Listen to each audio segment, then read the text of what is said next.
보통 학종은 현역대 유리하다라는 이야기를 많이 들으니까 교과를 최소한으로만 한두 장 정도 안정으로 쓰고 나머지는 우주 상향을 하고 싶어 하는 친구들이 많아요. 물론 저도 의미 있는 전략이라고는 생각하지만 올해는 그 안정이 경우에는 6불합으로 이어질 가능성이 굉장히 높습니다. 여러분 안녕하세요, 미영쌤입니다. 오늘의 주제는 수시 지원 전 최종 점검 사항입니다. 여러분 이제 진짜 원서 접수할 시기가 코앞으로 다가왔죠. 아마 후보들을 다들 추리셨을 텐데 여러분들이 6불합을 당하지 않기 위해서 혹시나 점검할 사항이 있는지 확인하기 위해 영상을 준비했습니다. 특히나 올해는 수능 최저가 변동된 대학들이 많은데 최저가 바뀌면 입시 결과가 달라질 위험이 매우 크기 때문에 그럴 경우에 참고해야 될 꿀팁도 준비를 해봤습니다. 올해 수시를 써야 되는 고3 혹은 N수생 학생들과 대화를 하다 보니 아찔한 모먼트가 너무 많더라고요. 제가 보기엔 안정이 아닌데 안정이라고 너무 굳게 믿고 있다거나 하는 등의 학생들이 꽤 있었어서 오늘 영상을 보면서 스스로의 원서도 한번 점검해보시면 좋을 것 같아요. 그럼 바로 가보실게요. 고고링! 자, 첫 번째 주의사항. 혹시나 내가 지원할 대학의 수능 최저가 바뀌었다면 참고할 만한 다른 대학이 있는지 살펴보셔야 합니다. 수능 최저가 바뀐 건 알겠는데 그래서 이 바뀐 결과가 어디까지 오를지 예상이 쉽지는 않잖아요. 그럴 경우에는 동일한 최저를 설정했던 다른 예시가 있다면 살펴보시면 좋습니다.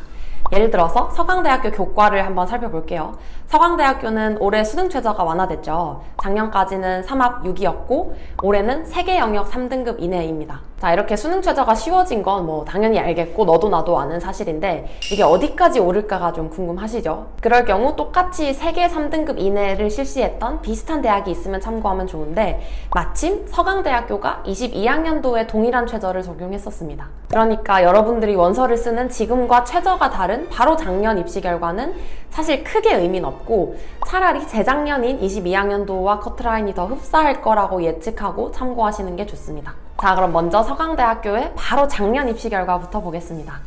보통 학생들이 이 입시 결과를 보고 뭐라고 이야기를 하냐면 선생님 제가 내신 1.7이라서 서강대를 안정으로 쓰려고 하고요. 컴퓨터나 전자, 생명 같은 인기과만 피하면 대충 안정으로 붙지 싶은데 괜찮겠죠? 이렇게 많이 물어보세요. 근데 아까 제가 얘기한 것처럼 서강대학교는 최저가 바뀌었기 때문에 22학년도에 동일한 최저를 시행했던 해의 커트라인을 보실 필요가 있습니다.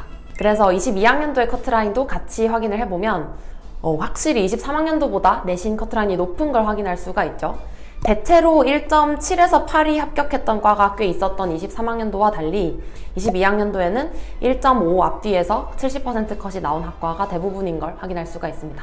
그래서 최저가 바뀐 학교는 조심하자고 하는 이유가 이 작년 것만 보고 썼다가는 의문사를 당하기 딱 좋겠죠. 그래서 서강대를 쓰는 경우에는 주의를 하셔야겠습니다. 그래서 마찬가지로 인문계열도 확인을 해볼게요. 인문계열을 보면 자연계열만큼 2개년 사이의 커트라인 차이가 크지는 않습니다. 그래도 어문계열을 제외하고는 대체로 22학년도가 더 높게 나왔고 경영은 70% 커트라인이 1.38까지 갔습니다. 근데 여기서 22학년도에 최저가 더 쉬웠음에도 어문계열 커트라인이 대체로 낮은 건 아무래도 이때가 서강대 교과가 신설된 해라서 눈치 싸움상 빵꾸가 조금 났지 않을까 하는 생각이 듭니다. 자, 다음으로 메디컬 예시도 살펴보려고 하는데요. 교과로 의치한약수를 쓰는 친구들도 교과에 최저 변동이 있다면 당연히 체크를 해야겠죠. 선생님 내신 1.6인데 영남대 약대를 안정으로 쓰고 나머지는 다 5 상향을 하려고 합니다. 근데 이런 학생들이 꽤 많은 게 보통 학종은 현역대 유리하다라는 이야기를 많이 들으니까 교과를 최소한으로만 한두 장 정도 안정으로 쓰고 나머지는 우주 상향을 하고 싶어 하는 친구들이 많아요. 물론 저도 의미 있는 전략이라고는 생각하지만 올해는 그 안정이 영남대 약대인 경우에는 6불합으로 이어질 가능성이 굉장히 높습니다. 여기도 보이기에는 70% 커트라인이 1.62로 메디컬 치고는 할만한 것처럼 보이지만 사실 얘도 올해 최저가 완화되었기 때문에 내신이 올라갈 거라고 예상을 해야 돼요. 그러면 문제는 어디까지 올라갈지 또 가늠을 해봐야겠죠. 이때 바로 새로운 최저인 3합 5를 작년에 적용했던 대학들을 살펴보시면 됩니다. 그래서 작년 수능 최저가 3합 5였던 학교들을 보면 가톨릭대 70%가 1.13이고 한양대 에리카가 1.15, 경성대 약학이 1.45, 그리고 대구 가톨릭대 약학이 1.37입니다. 물론 가톨릭대랑 한양대 에리카는 유달리 높죠. 1.1대니까 아무래도 영남약의 포지션이 가톨릭대랑 한양대에 준하진 않기 때문에 여기까지 볼 필요는 없고 경성대나 대구 가톨릭대 정도에 준해서 예상을 하시면 되겠습니다. 물론 이것보다 낮을 수 있기는 한데 어쨌든 작년에 같은 최저를 실시했던 데이터가 이미 있으니까 이렇게 될 수도 있겠구나 라고 생각을 하고 조심해서 써야 된다는 얘기죠. 자, 다음으로 두 번째는 수능 최저가 완화된 학교들 중에 유달리 조심해야 될 학교는 더블 체크를 하셔야 됩니다. 무슨 뜻이냐고요? 예를 들어서 성균관대를 쓸 때 작년 3합 6에서 올해 3합 7로 최저가 완화되긴 했지만 이 등급만 완화된 게 아니라 적용되는 과목도 완화가 됐죠. 원래 국수 0탐 중에 3합 6이었는데 이제 국수 0탐탐 중에 3합 7입니다. 그래서 단순히 최저가 하나 완화되는 것보다 더 큰 폭으로 내신이 오를 위험이 생겼어요. 선생님, 저는 내신이 3등급이긴 한데 작년에 성대 교과 빵꾸가 많이 났대요. 그래서 내신 3등급도 많이 붙었다고 하던데 저도 올해 성대 교과 써봐도 될까요? 이런 이야기를 많이 해요. 저의 아찔 모먼트가 또 여기 등장하는 거죠. 성대 최저는 올해 국수형 탐탐 중에 골라 쓰는 걸로 바뀌었는데 특히나 제가 인문계 학생들한테 주의하라고 한 이유가 이 0탐탐으로 최저를 맞추는 학생의 비율이 자연계보다 인문계에 훨씬 더 많을 거예요. 자연계 학생들은 국어 수학에 비해 과탐을 쉬워하는 경우가 아주 많진 않은데 인문계 학생들은 국어 수학에 비해 탐구를 쉬워하는 경우가 대부분이기 때문이죠. 자, 예를 들어 볼게요. 제가 만나본 수시를 준비하는 인문계 학생들 중에 모의고사 성적이 국어 4, 수학은 4에서 5, 그리고 영어는 2, 사탐은 2에서 3, 이 정도 분포를 띠는 학생들이 좀 많았던 것 같아요.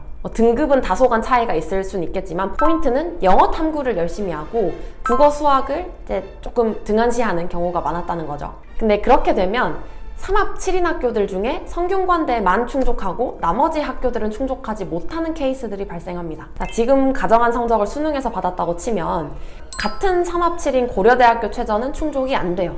고려대학교는 영어 탐구를 써도 국어 수학 중에 하나를 반드시 포함해야 되기 때문에.